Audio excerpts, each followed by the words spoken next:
Salam damai sejahtera dalam Tuhan Yesus Kristus. Selamat pagi Bapak Ibu Saudara yang selalu ada di hati Tuhan Yesus. Pagi yang indah, hari yang baru, harapan yang baru, semangat yang baru, dan kita akan berpengalaman yang baru di hari ini bersama Tuhan Yesus. Senang bertemu kembali dalam acara Sarapan Pagi dari GPDI Situbondo. Menu pagi hari ini judulnya Naluri Lebah atau Naluri Lalat. Dalam Kamus Besar Bahasa Indonesia, arti dari naluri adalah dorongan hati atau nafsu yang dibawa sejak lahir. Arti kata lain, pembawaan alami. Nah, Bapak Ibu Saudara, naluri pembawaan dari lebah, dia hidupnya senang berkelompok. Suka di tempat yang bersih, makanannya nektar atau serbuk sari dari bunga-bunga. Dan lebah juga membantu penyerbukan proses untuk menghasilkan buah bagi tumbuhan. Dari makanannya, lebah menghasilkan madu yang kaya akan manfaat untuk kesehatan manusia.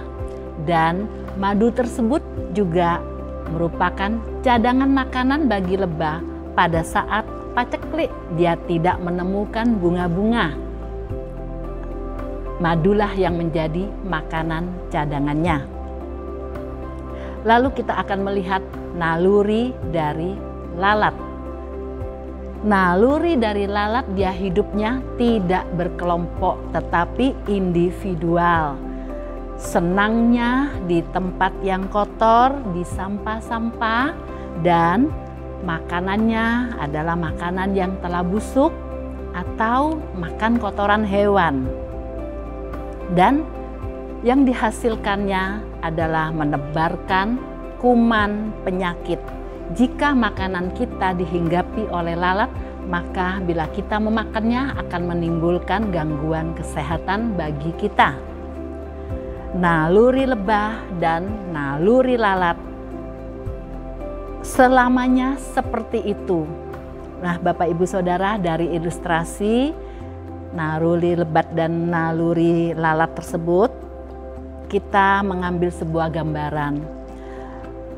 Kalau naluri dari lalat, gambaran dari orang jahat yang tidak tertarik kepada hal-hal yang baik. Sebaliknya, bila ada hal-hal yang jahat, hal-hal yang menyakitkan, bergosip, berbohong, permusuhan, pertikaian, itu sangat disukainya. Dan hal-hal demikian itu adalah sampah.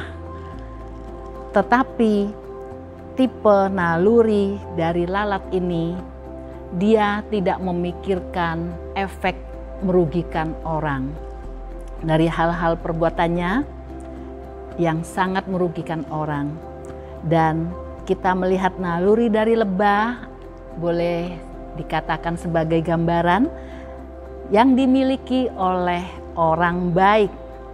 Orang yang baik tidak tertarik kepada hal-hal yang buruk dan tidak meresponi hal-hal yang negatif. Orang yang baik tidak suka menyakiti perasaan orang lain, tidak tertarik dengan isu yang tidak jelas, dan cenderung mengabaikan semua kejahatan, mengabaikan semua hal-hal yang negatif. Bapak Ibu Saudara, dari ilustrasi lebah dan lalat, kita dahulu sebelum kita hidup di dalam pertobatan, sebelum kita mengenal Kristus, kita juga memiliki naluri seperti lalat. Pembawaan alami dari efek dosa. Contohnya saja, anak kecil yang mungkin masih berusia 2 tahun, 3 tahun, lalu dia mendapati seorang adik dan dia bisa merasa cemburu, iri kepada adik yang baru karena dia merasa orang tuanya mungkin kurang perhatiannya kepadanya, dan bisa juga memberi efek dia bisa menyakiti hati adiknya, memukulnya mungkin, karena rasa iri, karena merasa dia kurang diperhatikan. Siapa yang mengajarkan kepada anak kecil ini? Tentulah tidak ada orang tua yang mengajarkan hal demikian. Inilah pembawaan alami hidup manusia yang sudah tercemar dari dosa. Ada juga anak-anak yang mungkin menginginkan mainan yang dimiliki temannya, dia bisa merebut. Juga tidak ada orang tua yang mengajarkan untuk merebut mainan kepada temannya. Tetapi inilah pembawaan alami, tidak perlu diajarkan hal-hal yang jelek. Manusia sudah sejak dari kecil bisa melakukan hal-hal yang kurang terpuji. Inilah pembawaan alami dari kita yang lahir di dunia yang sudah tercemar oleh dosa. Bersyukur kepada Tuhan Yesus, kita sebagai manusia memiliki hati nurani. Hati nurani manusia cenderung membawa manusia kepada hal-hal yang berlaku positif atau perbuatan dapat membedakan perbuatan yang baik dan tidak baik. Jika hati nurani terlatih, maka kita akan peka untuk melakukan hal-hal yang positif. Bapak, Ibu, Saudara, bila seseorang memiliki naluri sebagai lalat, dia suka di tempat yang kotor, kehidupannya dipenuhi dengan segala hal yang negatif. Mulut kotor, penuh dengan perkataan kosong, penuh dengan kebohongan mungkin, caci maki, menghakimi, bahkan menfitnah orang. Pikiran pun juga bisa menjadi kotor, menjadi pikiran yang penuh dengan kesia-siaan, pikiran cabul, atau kekhawatiran yang amat sangat berlebihan. Mungkin juga bisa timbul kedengkian, iri hati dan sebagainya. Bahkan efeknya menimbulkan perbuatan yang tidak layak, yang sangat egois, mementingkan diri sendiri, bermoralkan, bobrok, dan melakukan perbuatan yang jahat lainnya. Namun setelah mengenal Kristus, kita pun diubahkan olehnya menjadi ciptaan yang baru. 2 Korintus 5 ayat 17, demikian firman Tuhan. Jadi siapa yang ada di dalam Kristus, ia adalah ciptaan baru, yang lama sudah berlalu, sesungguhnya yang baru sudah tiba, sudah datang. Kita sebagai manusia, naluri kita bisa menjadi tidak baik karena dosa. Tetapi kita diubah di dalam kelahiran baru, di dalam korban Tuhan Yesus yang tersalib. Oleh pertobatan lahir baru, hidup kita diperbaharui dan hidup kita harus seperti lebah yang menghasilkan madu dan berdampak bagi orang-orang di sekeliling kita.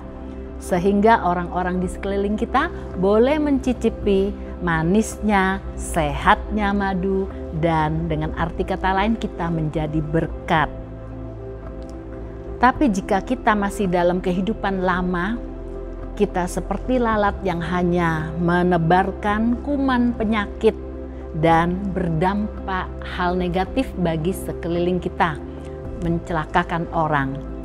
Jadilah lebah penghasil madu yang manis, jadilah anak-anak Allah yang tidak jemu-jemu berbuat baik dan kebaikan yang tidak pernah habis. Wahyu 22 ayat 11. Barang siapa yang berbuat jahat, biarlah ia terus berbuat jahat.